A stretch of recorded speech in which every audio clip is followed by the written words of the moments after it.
नासमझ कछुआ। एक गांव के करीब जंगल में एक तालाब था जिसमें एक कछुआ और दो बगले रहा करते थे।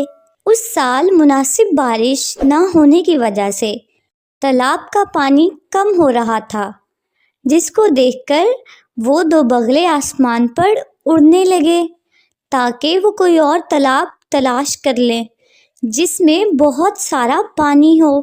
उन्हें एक और तालाब नजर आया जिसमें बहुत सारा पानी था।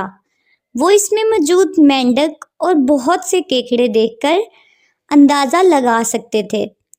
वापस आकर वो दोनों बगले अपना पुराना तालाब छोड़कर नए तालाब में बसेरा करने के बारे में सोचने लगे। उन बगलों की ये बातें कछुआ सुन रहा था। कछुआ मजीद वक्त ज़ाया किए बगैर उनके पास गया और बोला, मेरे दोस्तों, मुझे भी अपने साथ ले चलो। मैं यहाँ तुम लोगों के बगैर अकेला कैसे रहूँगा। इस तरह कछुआ बगलों से दरख्वास्त करने लगा।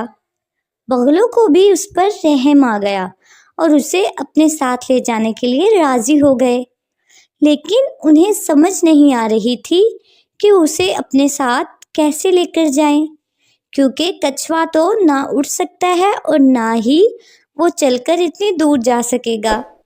उन्होंने सोचा कि कछुए को अपनी पीठ पर बिठाकर ले उड़े, मगर कछुआ उनकी पीठ पर नहीं चढ़ सकता था।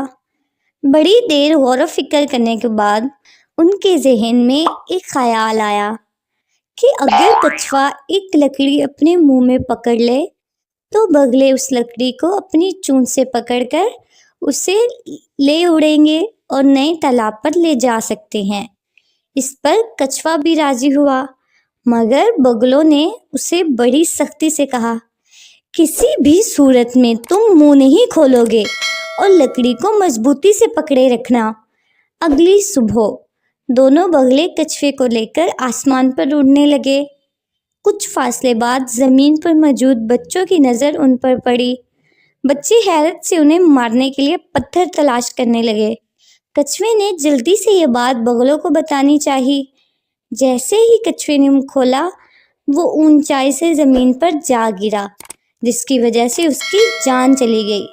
तो प्यारे बच्चों, इस कहानी से हमें सबक मिलता है कि आने वाली मुसीबत का पहले से अंदाज़ा लगाना चाहिए। बाज़ औक़ात जल्दबाजी करना नुकसानदेह साबित हो सकती है।